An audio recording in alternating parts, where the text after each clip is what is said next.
자, 원래 저 금요일 코너의 제목은 절친 노트였습니다. 근데 오늘 바꿨어요. 찐찐 토론으로. 그리고 BGM은 영탁 씨의 찐이합니다. 왜냐 아시죠 두 분은? 네.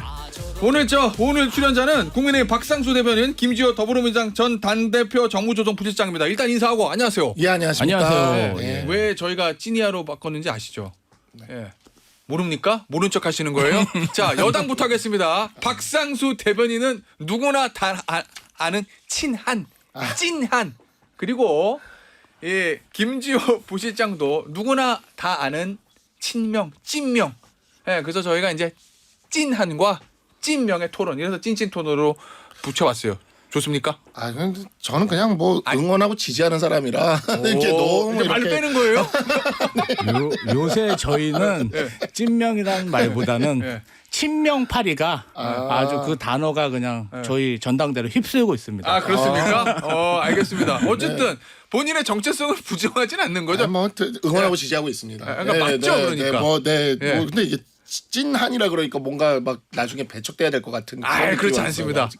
왠지 막 그 배척돼야 되잖아요. 그런 일단 찐이라면. 대변인으로 임명되셨으니까 성공하신 겁니다. 네, 알겠습니다. 고맙습니다. 네. 어쨌든 오늘의 두 출연자도 본인들이 찐한과 찐명이라는 거 부인하지 않습니다. 예. 그렇기 때문에 그냥 찐찐토로 이름은 아직 제가 잘 붙인 거로 하고. 자, 그런데 이 첫 번째 요거 얘기부터 좀 해보죠. 광복절 얘기 좀 하고, 당내 각 당의 정치 상황도 좀 볼게요.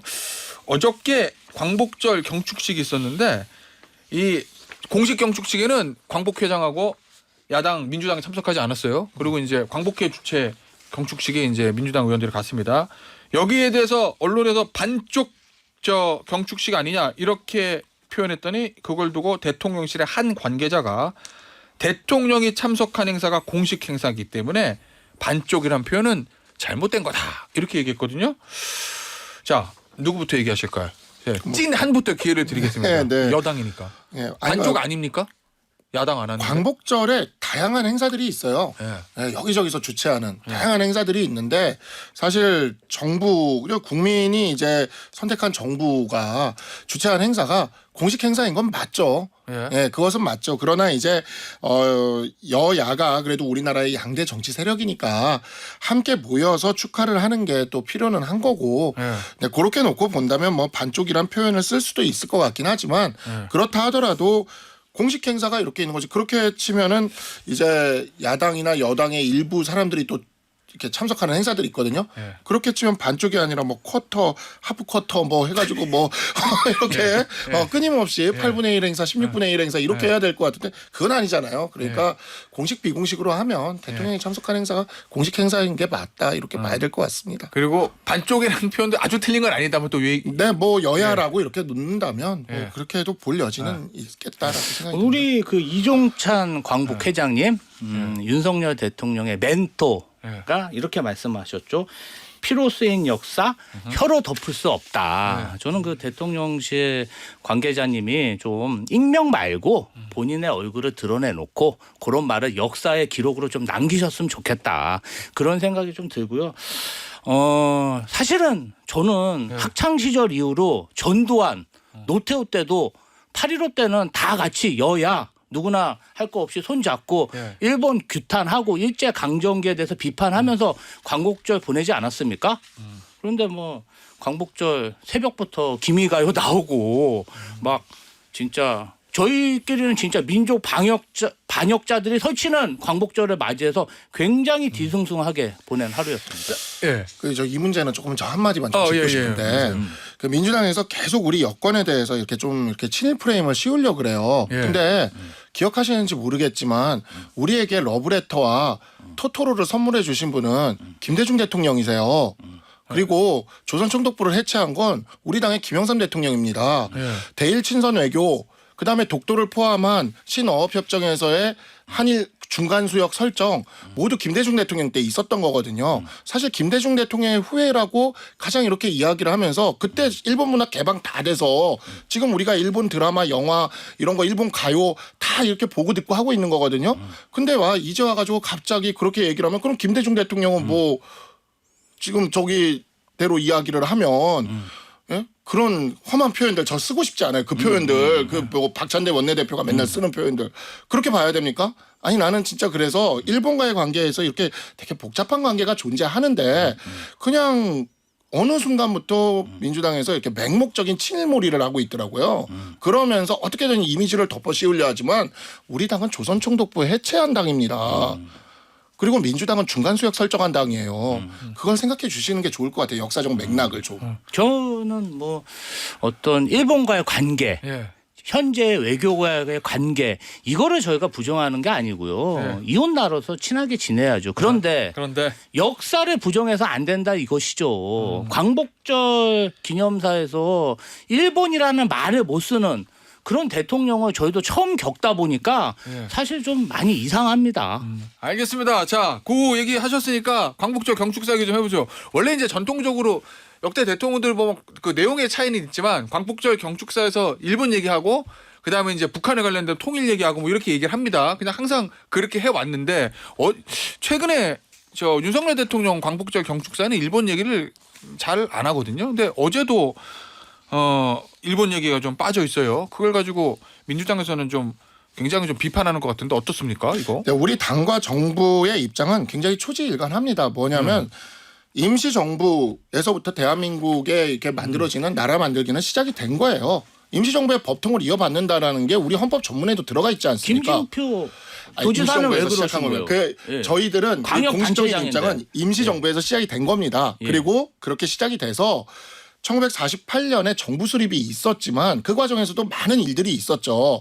근데 정부 수립이 있었고 그러나 우리나라가 통일 대한민국이 되는 것이 이 나라 만들기의 완결이라고 생각을 합니다. 그 일제 강점기가 네네. 합법적이라고 보십니까? 누가 그럼 그 당시에 누가 일제 강점기를 합법적이라고 해석하고 이해하는 사람이 누가 있습니까? 그 당시에 우리 그 일제 그 국민이었습니까?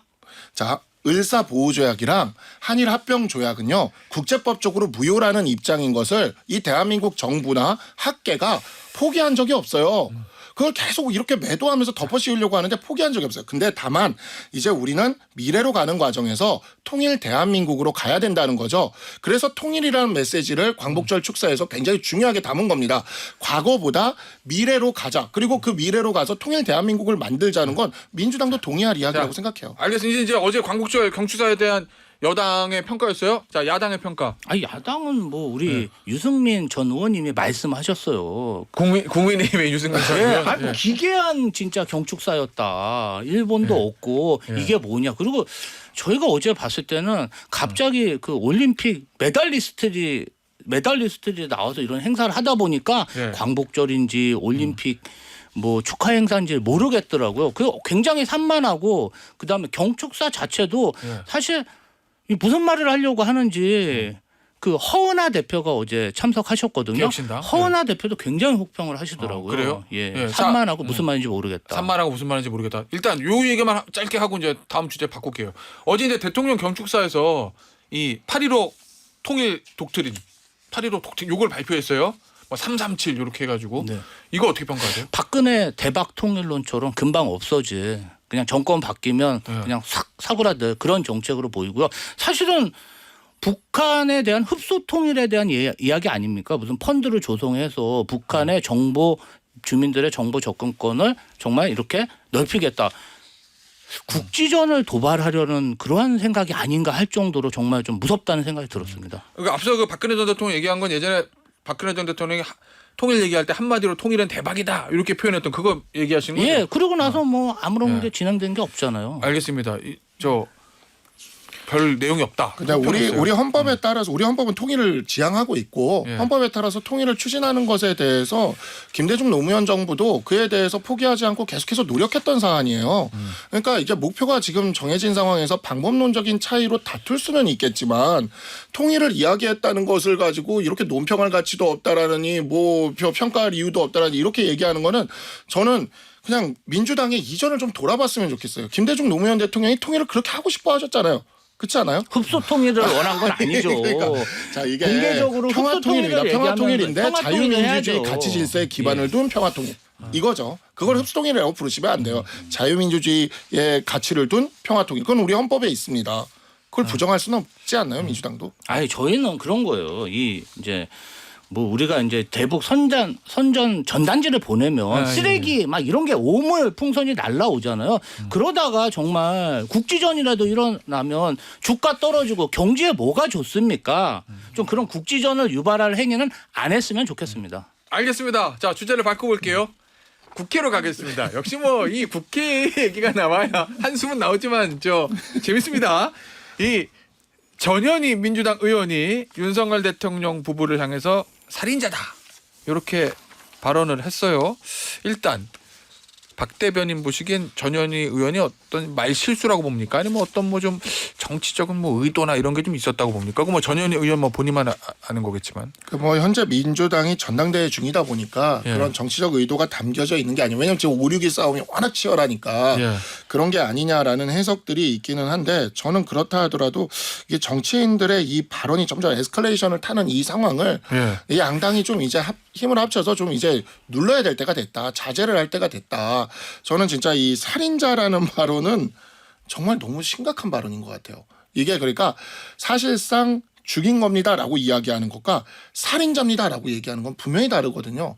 법적인 의미도 달라요. 살인자라고 얘기하는 거는 누구를 지칭을 딱 명시적으로 해서 그날 제가 법사위 영상을 봤는데 진짜 인상적인 게 전현희 의원이 살인자를 외치는 순간 양당 의원들이 막 고성을 주고받다가 순간 조용해졌어요. 그럼 그 얘기는 국민의힘 의원은 그렇다 치더라도 민주당에서도 어이구 이랬다는 그런 얘기예요? 제가 그 진짜 영상 한번 보세요. 양쪽이 일순 침묵이 딱 흐릅니다. 그러니까 여기까지 가는 거는 좀 아닌 것 같아요. 그러니까 표현을 민주당에서도 솔직히 너무 충격적인 표현이 나와서 약간 멈칫했던 것 같거든요. 그러니까 이런 식의 표현에 대해서는 좀 양당이 좀 자정을 할 방법을 찾던가 아니면은 뭐 좀 이렇게 보여주기라도 이런 제재가 좀 들어가서 이런 식의 표현까지는 이제 나오지 않도록 그래야 뭔가 이야기가 되지 않겠습니까? 알겠습니다. 지금 민주당 내부 분위기가 어떻습니까? 참고로 말하면 어제 이제 이소영 의원은 저랑 인터뷰할 때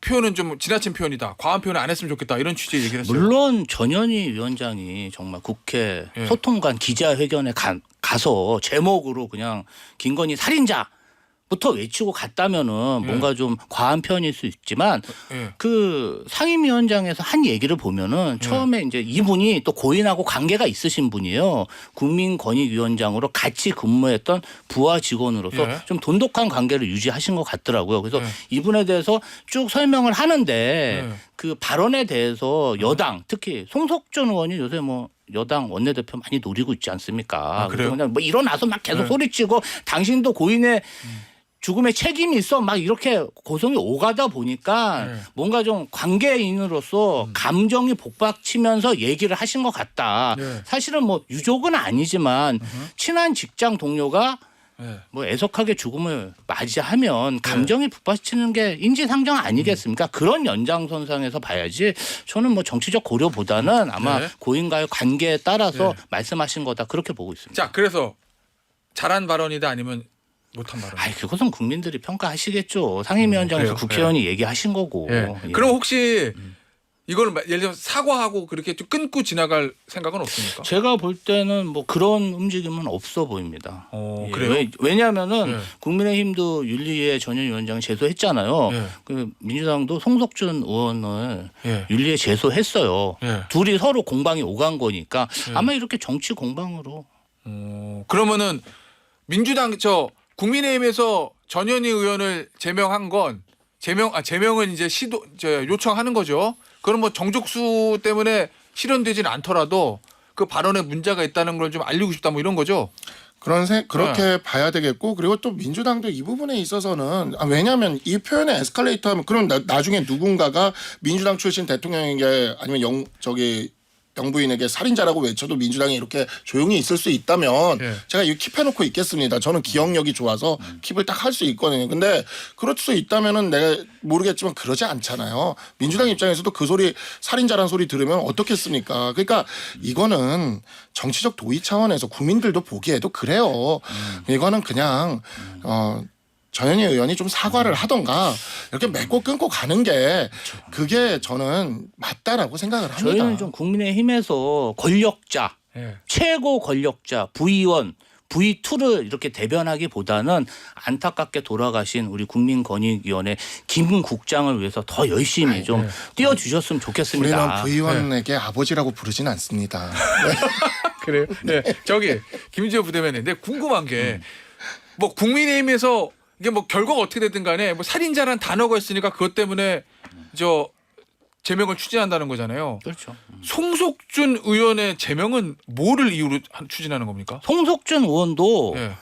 그 고인의 죽음에 대해서 그 전현희 위원장한테 당신은 책임이 없냐?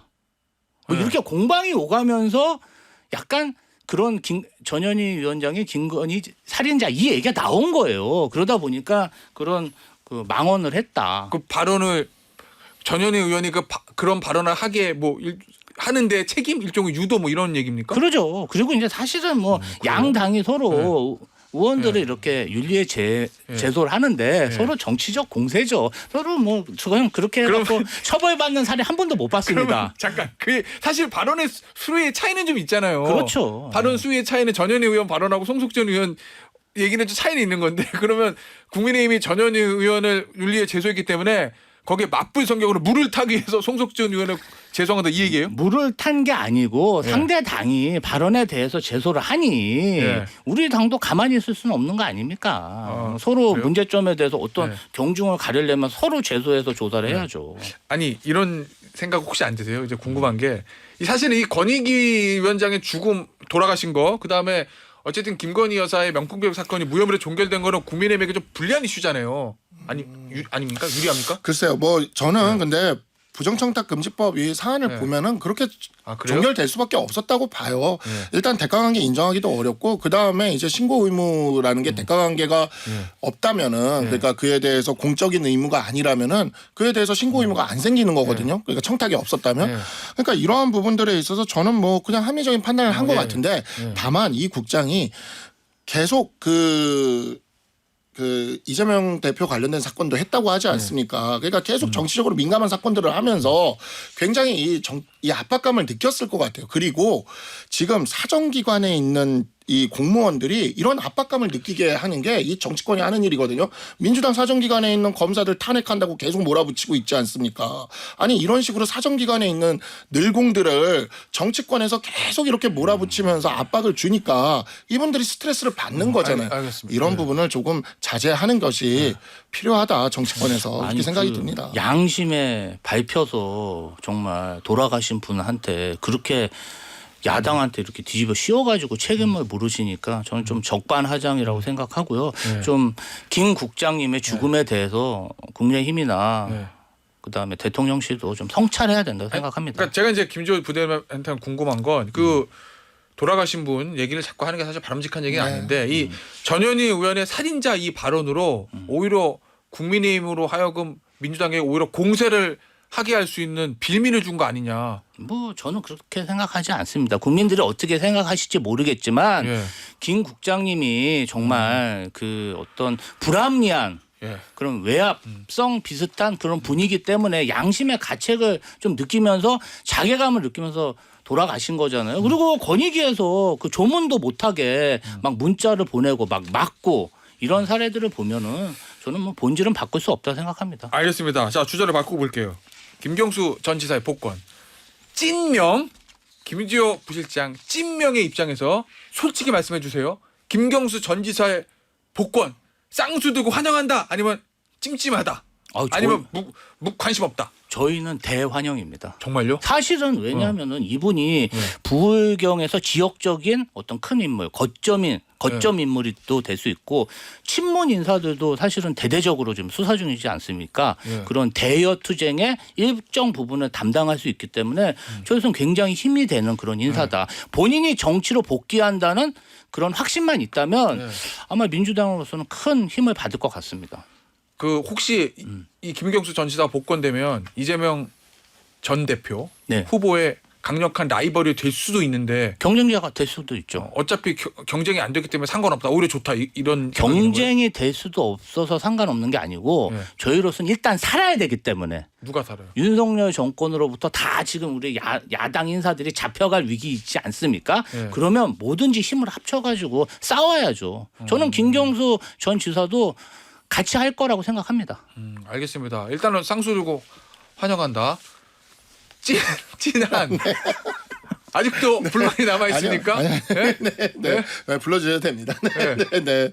아니 아직도 이 복권 결정에 불만이 남아 이 있으니까. 복권 결정에 있어서 네. 그냥 저는 그렇게 생각하기로 했습니다. 예전에 이제 김영삼 대통령이 잠깐 그렇게 생각하기로 했습니다라는 네. 걸 애써 내가 이해하겠다 이런 김영삼 얘기인데. 대통령이 긴급재정경제명령으로 금융실명제를 실시할 때 대통령의 전속 권한으로 네. 당시 여당에서도 많이 반대했거든요. 네. 근데 결과적으로 놓고 보면 나쁘지 않았어요.